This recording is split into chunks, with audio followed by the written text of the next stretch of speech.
최근에 나라 밖에서 한국 경제에 대한 비관적인 시각이 잇따르고 있습니다. 특히 3대 평가사들의 올해 상반기 정례 심사 결과가 나오는 3, 4월 달쯤에 위기가 발생할 것이다. 이런 경고가 나오는데요.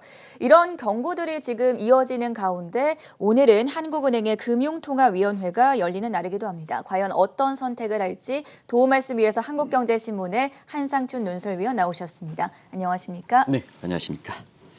어제 주가가 소폭 오르자 지금 저가 매수 움직임 권유하는 현상들이 나타나고 있는데 미국 같은 경우에는 오늘도 계속 떨어지지 않았습니까? 네, 현지에서 그 신인기 특파원께서 네. 저 자리가 시청자분을 위해서 가장 그 추운 자리입니다. 바람이 많이 불더라고요. 네, 뉴욕도 굉장히. 네. 그래서 시청자분을 위해서 현재 그 생생한 얘기를 하기 위해서 고생이 많아서 같은 동료 입장에서 안타까운데요. 지금 전 세계적으로 저온이 좀 이렇게 맴돌아서 굉장히 분위기도 좀 안 좋은 상황이니까 더 안타까워 보이는 것 같습니다. 우리가 보면 이제 전쟁이냐 이런 얘기를 가지고 논쟁이 많은 것 같아요. 전쟁이죠. 남의 나라에 가서 총 쏘고 사람 죽으면 전쟁입니다.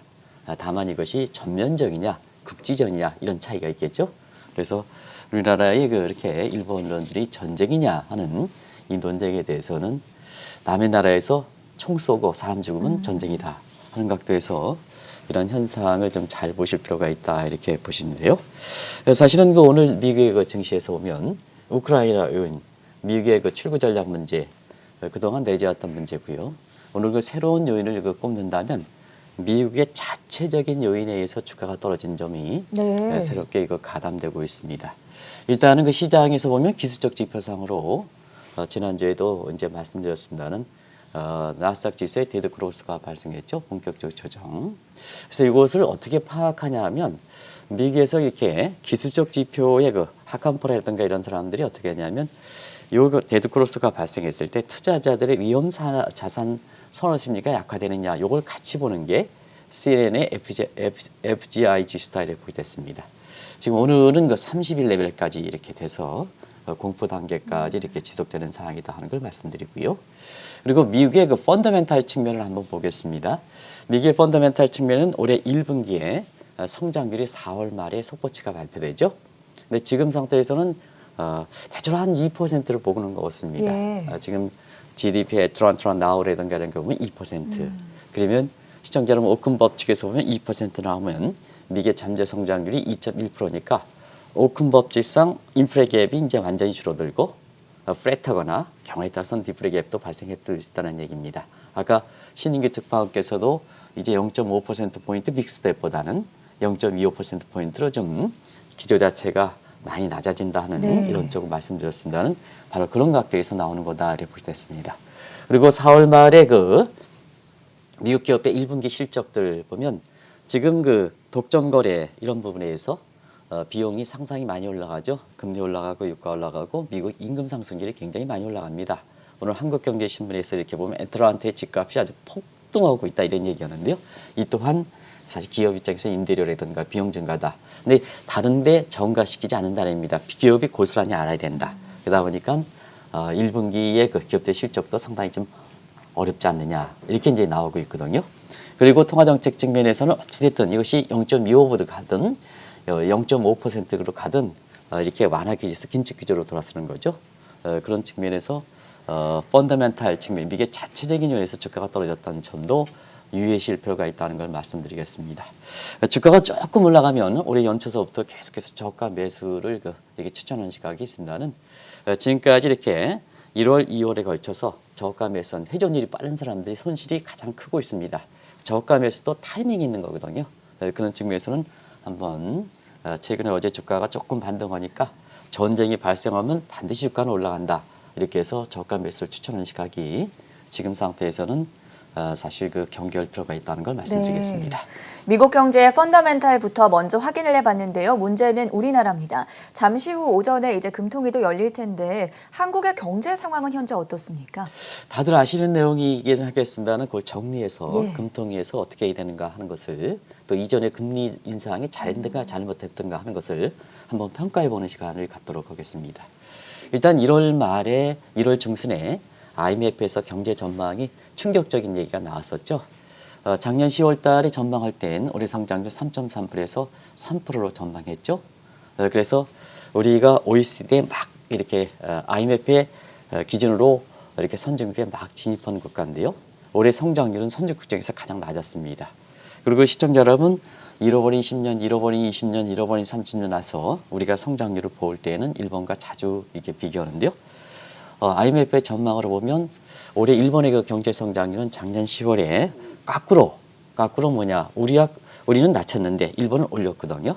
3.2에서 3.3% 올렸습니다. 그러면 1월 중순입니다. 1월 중순에 한국과 일본에 비교하면 일본이 오히려 24년 만에 우리가 일본에 역전당하는 이런 충격을 이렇게 되고 있습니다. 네.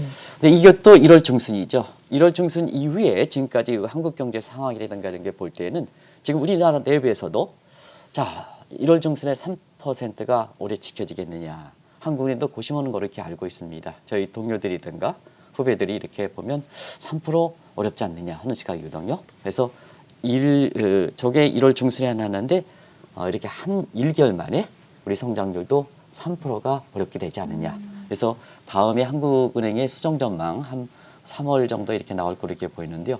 3%가 유지되겠느냐 하는 측면에서는 지금의 그 글로벌 인베스트 뱅크들 같은 경우에는 2월 달에 한국 경제 효과를 볼 때는 노무라든가 이런 거 볼 때 2%대로 이렇게 보는 시각이 많다. 그래서 시간이 가면 갈수록 성장률도 낮아지는 상황이다 이렇게 보겠습니다. 중장기적인 관점에서 한국 경제 전망을 봤을 때 다른 나라 국가들과 비교해서는 상황이 어떨까요? 네, 어제도 이제 OECD에 대해서 한국의 출산율이 0.81명 나왔죠. 우리가 보면 저는 그것도 이렇게 이것이 지금의 심각성으로 볼 땐 시청자분의 양해를 구고 이렇게 되는데요. 우리가 과거에 우리가 이렇게 될 때는 한 가정당 2사람 만나서 잘 기르자. 근데 지금 그 젊은 사람들에도 물었겠습니다. 한 가정에 2사람 만나서 잘 기르자. 출산 억제 정책입니까? 출산 증생 정책입니까? 글쎄요. 우리 때는 출산 억제 억제였죠. 정책이죠. 네. 근데 지금 출산율이 0.81명이니까 지금 뭐 이렇게 결혼을 안 했어서 그렇지 젊은 사람들이 턱 해서 결혼해서 2명만 나오라 그러면 사실 그건 한 명 키우기도 힘들죠. 출산 증산 정책 아니겠습니까? 네. 이게 상황이다 이렇게 보여졌습니다. 그래서 우리나라는 지금 망성적인 출산율의 제일 꼴등 국가입니다. 여기에 고령화 속도가 가장 빠르죠. 그래서 중장기적인 잠재 성장에 노동력이 가장 중요한 역할을 차지하지 않습니까? 그래서 일단은 인구 구조상에서 보면 저출산 고령화로 인해서 우리 성장 잠재 기반이 약화될 수밖에 없다. 그런데 여기에 현 정부의 친노조 정책으로 인해서 지금 세계에서 한국의 노조 위상이 가장 높습니다. 노조 위상이 정말 가장 높습니다. 압도적으로 높습니다. 그러다 보니까 사실 노동 코스트적인 측면에서 이렇게 보면 굉장히 이렇게 기업의 부담이 커지는 상태죠. 그러면 이제 지금 상태에서 보면 남북한 분리 상태에서 우리의 인구 구조가 이렇게 취약하면 외국 노동자 들어오면 되지 않느냐. 두 가지 각죠. 하나는 글로벌 솔루션. 이 문제가 남북한 분리 때문에 상당히 어렵습니다. 두 번째는 외국인 노동자도 한국의 노동자와 똑같은 구조 노동 정책을 취하고 있거든요. 그러면 저기 벵갈라데시에 이렇게 생산성이 낮은 사람, 우리나라에서 월 100달러만 받으면 진짜 꿈의 나라인데 거기도 똑같이 한국 노동자들과 똑같이 적용한다 이렇게 보면 국가 간의 차이를 인정하지 않지 않습니까? 네. 우리가 보면 리카르드의 비교 무역 우위로라든가 이런 게 보면 자, 우리는 이렇게 고병 국가로 됐는데 저병 국가에서 이렇게 군가를 똑같이 법상으로 제도를 한다면 이거는 사실 말이 안 되는 거거든요. 그리고 우리가 자본이 풍족하다 하는데요. 자본도 풍족하는데 이게 생산적 부분으로 들어가는 게 중요하죠. 그런 측면에서 우리는 금융이자 담보 가능 이중에 시중은행 구조를 갖고 있거든요. 그래서 수요에 맞게 사실 그 자금이 공급되지 못하는 미스매치 현상이 발생되고 빨리 좀 시정해 이죠. 증권사 쪽으로 빨리 좀 해야 되죠. 이런 각에서 지금 총 요소 상승성에 해당되는 부분에 제도라든가 이런 부분에 해당되는 것은 뭐 연일 낙후성을 지적되는 문제죠. 그러다 보니까 한은조차도 우리 잠재 성장률이 2%대로 밑으로 추락하는 게 아니냐 하는 이런 과정에서 한국 경제의 조기 노화, 조로화 현상에 대한 논쟁이 나라 밖에서도 많이 거론되고 있다 하는 것을 말씀드리겠습니다. 말씀해 주신 대로 지금 경제 성장에 대한 전망이 단기든 중장기든 갈수록 악화되고 있는 가운데 무역 수지 적자도 고착화될 조짐을 보이고 있지 않습니까? 네, 우리가 이 점에 무역 적자가 나올 때 이 방송을 통해서 이 고착화 여부 문제, 네. 그다음에 확대형이냐 축소형의 문제 이거를 앞으로 외환위기 경영국장에서는 주목하실 필요가 있다 하는 것을 아마 진단해 드린 적이 예. 있는데요. 우리 무역수지 적자가 사실상 시간이 가면 갈수록 좀 커지고 있습니다. 처음 적자가 나올 때 4억 5천, 근데 1월 달에는 48억 8천, 10배가 증가했죠. 예. 그런 상태에서 2월 달에는 이렇게 여러 가지 이유로 인해서 사실 서울도 있고 뭐 이렇게 해가지고 굉장히 거래 수가 적은 상태에서 지금 상태에서 20일까지 19억 달러까지 나와서 이렇게 무역수지 적자가 고착화될 움직임을 보이고 있다 하는 것이 지금 캐시플로우 측면에서 굉장히 우려된 상황이다 하는 걸 말씀드리고요. 또 한 가지는 지금 2월 달 들어서는 그래도 1월 달 들어서는 확대형 수출도 증가하고 수입도 증가해서 확대형인데 최근에는 그 확대 규모가 굉장히 줄어들고 있습니다. 수출도 좀 줄어드는 가운데 물론 증가하지만 수입도 증가하는 전체적인 사이즈에서 이렇게 보면 숙성으로 되는 이런 조짐이거든요. 이렇게 될 때는 자 무역 적자가 축소될 조짐을 보이고 그다음에 이것이 확대형에서 축소가 되면 경상수지에 문제가 생기는 겁니다.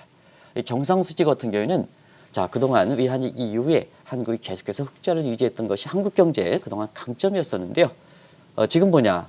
25년 만에 25년 언제냐 계산해 보시기 바랍니다. 외환위기 이후에 처음으로 적자가 되는 것이 아니냐 하는 것이 오히려 외국에서 좀 관심이 되는 사항이거든요. 그래서 캐시플로우 측면에서 한 축에 해당되는 외화의 캐시플로우에 해당되는 부분이 굉장히 부분 이렇게 기로에 서 있다는 걸 말씀드리겠습니다.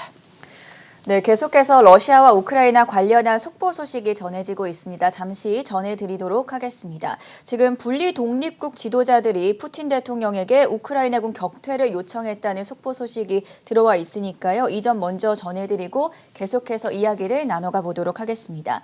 자, 조금 전에 언급해 주신 대로 25년 만에 경상수지가 적자로 돌아설 우려가 제기되자 우리나라 외환 보유고 적정 비중이 깨졌다라는 소식도 들렸거든요. 이 부분은 어떻게 해석하십니까? 이 대목에 있어서는 우리는 외화가 풍족한 국가도 하고 저도 그렇게 말씀드렸죠. 네. 근데 그동안에 이제 외화의 적정성을 따질 때는 방식이 IMF의 경상수지 3개월분, 그다음에 그린스펀 모델, 기도티 그린스펀 모델, 캡틴 방식 이렇게 해서 캡틴 방식의 최강이 하더라도 한국의 외환 보유가 많다 하는 이런 쪽을 말씀드렸습니다. 근데 이제 최근에 IMF에서 새로운 외환 보유 적정 수준을 이렇게 제시했습니다. 요 이제 기준이 한번 말씀드린 적이 있습니다는 상당히 의미가 있기 때문에 다시 한번 말씀드리겠습니다. 이 자리는 뭐 단순히 미국 증시라든가 한국 증시 설명하는 자리가 아니고 이런 새로운 용어들도 이렇게 설명하셔야지 뭐 대선 토론에서 용어를 몰라가지고 이렇게 하는 그런 사태의 경제 교육이라든가 금융 교육도 이렇게 활성화시키는 목적이 이 방송의 목적이다 보니까 자 다음에 대선 토론을 하시는 분도 있잖아요. 적정 외환 보이고 이렇게 얘기할 때 이 방식의 개념을 좀 잘 아시기 바랍니다. 네. 그래서 IMF에서 새로운 기준, 환경이 변했으니까 경제 모델도 바뀌고 기준도 바뀌는 겁니다. 그런 측면에서는 수출 연간 수출액의 5% 이상, M2의 5%, M2는 총통합니다. 유동외채의 30% 이상, 외국인 투자 잔액의 15% 이상, 합한 규모의 개별 국가의 사정에 따라서 좀 괜찮은 국가는 100%, 괜찮지 더 많이 쌓이죠. 괜찮지 못한 더 많이 쌓여 150% 이렇게 밴드폭을 주는 것이 상당히 국가의 사정을 감안한 거다 이렇게 됐습니다. 이제 한국은 괜찮은 국가다. 그러다 보니까 100%가 하단입니다. 네. 100%가 하단입니다. 요게 깨졌습니다. 99%대로 깨졌습니다. 그러다 보니까 자 경상수지 적자에 대한 적자가 되지 않았습니다만 적자에 대한 우려가 되는 상태에서 외환 보유도 IMF의 신기준으로 보면 100% 밑으로 이 100%도 괜찮은 국가의 하단인데 그 밑을 깨지다 보니까 결과적으로 외환 캐시플로우에 의해서 외환위기 처음으로 이 문제가 다시 불거지는 거다 하는 걸 말씀드리겠습니다. 무역 적자가 확대되는 가운데 재정 적자도 같이 커지지 않겠느냐, 이른바 쌍둥이 적자에 대한 우려도 커지고 있는데요. 여기에 대해서는 어떻게 보십니까? 국가의 캐시플로우는 대외적인 측면에서의 무역 수지 적자, 네. 경상 수지, 그다음에 스탑적인 측면에서는 외환 보유고요. 그다음에 나라의 입장에서는 캐시플로우에 해당되는 게 재정 수지죠. 그렇죠. 이 문제는 워낙 뭐 대선 후보 과정에서 토론 과정에서 많이 됐기 때문에 간단히만 줄이겠습니다. 어느 기관이 산출하느냐가 문제입니다. 그런데 국제경제경찰기구에서는 IMF의 성격이 가장 보편적 수격이기 때문에 IMF의 국가 채무 비율이 가장 정확하다는 말씀드리겠습니다. 추산하는 통계에서 국제 공인성을 가져야 되니까 한번 보겠습니다. 한국은 2017년 현 정부 출범 첫해 36%인데요. 사실 지금 2020년 지난해 51%입니다. 이 국가 채무적에서 가장 이게 신흥국 입장에서는 이게 중요한 게 아니고 사실상 단기간에 증가 속도가 가장 크다 하는 것은 누차 말씀드립니다. 일부 대선 후보에서 우리 국가 채무율이 낮다 이렇게 하시는 분, 한국은 신흥국입니다. 기축통화국이 아닙니다. 비기축통화국이기 때문에 증가 속도가 굉장히 중요하다. 예. 그래서 지금 이 과정을 보면 4년 만에 15%포인트 국가의 나라 살림이 GDP 대비해서 15% 그것도 GDP 대비합니다. 15%포인트 높아진 것은 대단히 세계에서 가장 빠르다. 이게 문제라는 얘기입니다. 지금 3대 평가사들이 한국에 정례심사하는데 이게 문제를 지금 지적하는 거거든요. 2026년에는 더 진출하지 않는 지금의 속도에서 줄이지 놓으면 66% 간다. 왜냐하면 국가 채무는 전부 뭐냐 이게 악순환 고리를 갖고 있습니다. 노력하지 않으면. 네. 그래서 악순환 고리 자연스럽게 나눠지더라도 2026년에 66% 간다는 얘기입니다. 두 번째는 한국은 비규칙 통화국입니다. 비규칙 통화이기 때문에 선진국 국가 채무가 100%인데 한국이 지금 여기 기준 51%다. 더 써야 된다. 이거는 말이 안 되는 얘기입니다. 비교 대상이 아니죠. 비교 대상이 아니죠. 예. 그거 가지고 이렇게 하면 안 된다. 이렇게 해서 두 가지 말씀드리겠습니다. 두 번째는 비규칙 통화인 우리 입장에서 보면 선진국이 100%인데 우리가 50%다. 더 써라. 이건 단순히 국가 채무 비율은 안 된다 하는 걸 말씀드리겠습니다. 그리고 다른 나라는 쓰느냐? 다른 나라들은 그렇게 많이 쓰지는 않고 있습니다. 코로나 사태에 많이 일으켜지만 지금 국가 지원금 준다는 게 어디 있습니까? 미국도 국가 지원금은 코브라 이펙트라든가 이런 측면에 국가 지원금이 오히려 노동이익 의욕을 이렇게 저하시킨다는 측면에서 그 사람들이 직장이 있어야 자아를 실현할 수 있는 거 아니겠습니까? 봉급받는 이상 자아를 실현할 수 있는 것이 직장의 역할 아니겠습니까? 근데 지원금 좀 안 온다. 그러다 보니까 지원금 안 주게 되는 거죠. 오히려 재정을 간주한다. 그래서 피스컬 룰, 재정 준칙에 의해서 쓰지 않고 국가의 채무를 관리해서 후손 세대 사람들을 덮이도록 한다. 기존 세대들은 희생하고 후손 세대를 뒷받침해 준다 하는 이런 쪽으로 재정 정책이 바뀌고 있다는 걸 말씀드리겠습니다. 이번에 3차 대선 토론이 끝나고 우리가 조만간 기축통화국이 될 것에 대한 논란이 거셉니다. 주변에서 저에게도 물어보더라고요. 이게 가능한 이야기인가? 단순히 표면적으로 해석을 하기에는 좀 무리가 있지 않겠습니까? 일부 젊은 사람들이 그런 얘기를 한다래요. 네. 우리가 기축통화가 될 것이다. 저도 깜짝 놀랐습니다. 이 소리. 그게 뭐냐. 우리 젊은 사람이 똑똑합니다. 기축통화가 될 수 없다는 이렇게 하나의 비난적인 측면에서 네. 우리 젊은 사람들이 얘기하는 거다. 그럼 그 각도를 한번 보겠습니다. 지금 그 전앵커 입장에서도 사실 모두가 이렇게 경제활동을 나아져야 되지 않습니까? 그렇죠. 나아져야 되는데 나아지면 위로 갈수록 세금을 많이 대다 보니까 지금 한번 해보자 하는 것이 지금 필요한 거 아니십니까? 네. 지금 한번 해보자 으쌰 해야 되는데 벌면 뭐합니까? 다 뺏어가는데 이런 논리가 있는 거예요. 이 젊은 사람들이 한국의 기축통화가 될 수 있다. 이런 측면의 얘기가 나오는 겁니다. 이게 이제 유명한 벤자민 버튼 주국이라고 그러죠. 예. 우리 경제 전반적으로 폭넓게 벌면 뭐느냐? 다 뺏어가는데 이런 쪽에 있죠. 그러다 보니까 베네수엘라 전철을 받지 않느냐. 이게 바로 젊은 사람들이 이번에 논란이 됐던 한국이 조만간 기축통화국이 될 수 있다 하는 이 논란의 근간이 된 겁니다. 왜 그러냐면 우리 젊은 사람 똑똑하십니다. 기축통화 될 수가 없다는 것은 다 압니다. 자, 우리가 베네수엘라 되면 젊은 사람 입장에선 한계 법화가 지금 원한데요. 미달러 되지 않느냐. 소위 달러리에이션.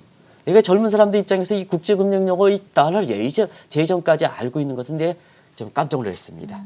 자, 우리가 이런 상태에서 비규칙 통화에서 국가 채무라든가 캐시플로에 대해서 베네수엘라 대 한국 원화 버려 달러 대 기축통화 대 이런 얘기가 한다는 얘기거든요. 그런 과정이 지금 이게 되는 상태에서는 왜 그러냐 하면 기성세대 당신들이 쓰면 우리가 젊은 사람들이 다 내야 되지 않느냐 하는 이런 측면에서 세대 간 문제에서 나오는 것다 하는 것을 말씀드리겠습니다. 이게 중요한 것은 사실은 우리가 이제 경제 성장률이든가 외화 캐시플로라든가 재정 적자라든가 또 최근에 우리의 전반적인 사회 여건에서 벤자민 버튼 증후군까지 이렇게 말씀을 가져서 일부에서 이렇게 논란이 됐던 이런 문제도 젊은 층이 굉장히 높은 식견을 반영해서 이렇게 비난이 나오는 것은 시기적으로 보면 지금 세계 3대 평가사들이 우리의 정례 심사를 하고 있다. 지난번에 홍남기 부총리께서도 재정 적자 너무 쓰면 안 됩니다. 추경 편성해서 36조 이렇게 할 때 그러면 안 됩니다. 국가 신용등급에 문제가 있습니다 하는 이런 쪽에 말씀드렸습니다는 한단의 부총리 입장에서 사실상 그 심정을 아주 이렇게 솔직하게 토하는 과정에서 그런 얘기가 나온 것이 아닌가 생각합니다. 전반적으로 볼 때는 이번에 국가 신용등급의 문제는 과거에는 한국의 간판 기업에 대해서 문제가 됐었습니다는 지금은 국가의 문제가 되고 있다. 네. 국가의 문제가 되고 있다. 이런 상황이다. 이렇게 말씀드리겠습니다. 풀기 어려운 난제들이 많이 산적해 있는 가운데 오늘 또 금융통화위원회가 열립니다. 어떻게 바라보면 좋을까요? 네, 오늘은 자막을 통해서 금통위원분들한테 가치를 한번 보겠습니다. 네. 자막을 그대로 쭉 보여주겠습니다. 6가지만 하겠습니다. 시청자분들 같이 한번 풀어보겠습니다. 세 차례 금리 인상했죠? 위기론을 자처하지는 않았는지 한번 보겠습니다. 그 상황이 나아지지 않지 않습니까? 그다음에 우리보다 나은 미국이야. 미국이 성장이 우리보다 높습니다. 물가도 높습니다.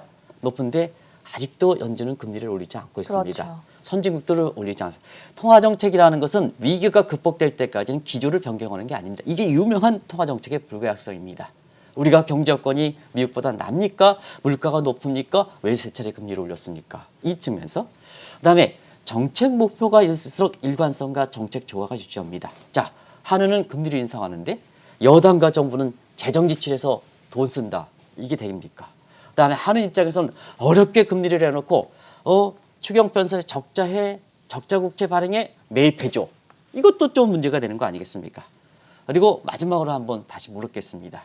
그러면 이제 결론이 나올 거 이렇게 봅니다. 마지막 자막 세 가지를 보여주시기 바랍니다. 자, 한은이 보다 파고들어야 된답니다. 어려울 때일수록 국민들이 파고들어야지 고답적지를 가면 안 된다는 얘기입니다. 그런 측면에서 한국은행의 위상이 재정 여유가 있다 하는데요.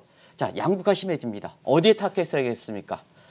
있는 사람들 타겟합니까? 밑에 사람들 타겟해야 됩니까? 밑에 사람 타겟을 해야죠.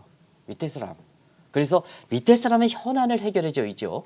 윗사람들이 갖고 정부의 목표에 배급나는 것을 타겟으로 하면 안 된다는 것을 꼭 좀 페드가 그렇지 않습니까? 지금 페드가. 그리고 금리 인상이 가계부채를 절대 규모로 축소시켰을까? 질적으로 개선시켰을까? 위험세가 나오면 한계 가계부채가 더 증가해서 지금 19조 얼마죠? 1900조 육박하지 않습니까? 네. 질적으로도 뭐냐? 은행 부분에서 이렇게 보면 거기에 우량 대출을 받아야 되는데 거기를 주의다 보니까 전부 어디로 가겠습니까? 제2금융권 이렇게 가지 않습니까? 이런 6가지를 토대로 해서 사실상 오늘 금통위원분들에게서 고집을 부리지 마시기 바랍니다. 지금 상태에서는 좀 이렇게 국민들을 생각하고 젊은들을 생각하고 소상공인을 생각해서 이렇게 정해 주시기를 꼭 좀 부탁드리겠습니다. 네, 최근 한국 경제에 대한 비관적인 시각이 잇따르고 있는 가운데 오늘 금융통화위원회가 과연 어떤 선택을 내려야 하는지 함께 고민해보는 시간 가져봤습니다. 지금까지 한국경제신문의 한상춘 논설위원이었습니다. 대단히 고맙습니다. 고맙습니다.